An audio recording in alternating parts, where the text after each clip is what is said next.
Sure. It was, we think a productive open week.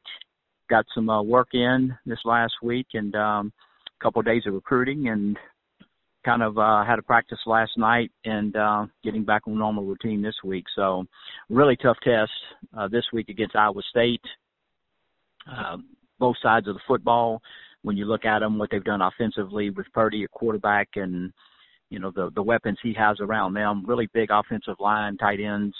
Defensively, really good. I think one of the better in the Big 12. Multiple 3-4, play really hard, run the football. Just, we know it's going to be a really, really tough challenge against their defense. We're also excited to go into a place we've never been, and we hear it's a really great environment. The 61,500 make a lot of noise, and we hear it's one of the loudest and tougher environments to go play in. So really big challenge for us. I think the 11 o'clock kickoff is always a little bit different. And so start talking to the players about that and, getting ready for that start, which is, like I said, is a little bit different.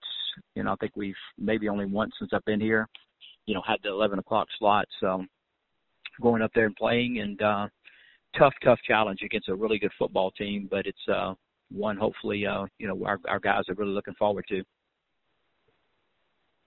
Thank you, Coach. Our first questions come from Whitney of the Sunbelt Digital Network. Whitney, please go ahead. Coach, good morning. How are you?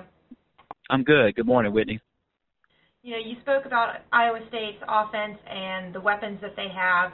Obviously, a very good wide receiving core. I'm sure you got to actually watch their game live, hopefully, this past weekend a little bit.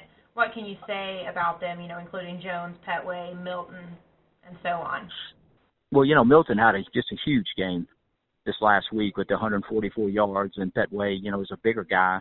But it's something really, when you watched them in the off season, we really didn't know who would necessarily fill that void because, they lost two of the better players, in our opinion, my opinion for sure, at what they did with Montgomery at tailback, playing for the Bears, and Hakeem Butler was a phenomenal receiver that's playing for the Cardinals now. And so, but those guys have really stepped up. The thing that's constant is their O-line, and then Purdy, came on last year as the starter, and so they've kind of plugged some of those in. So I like how you said, too, I watched the game live, all 6 hours of it with the delay, so I hung in there.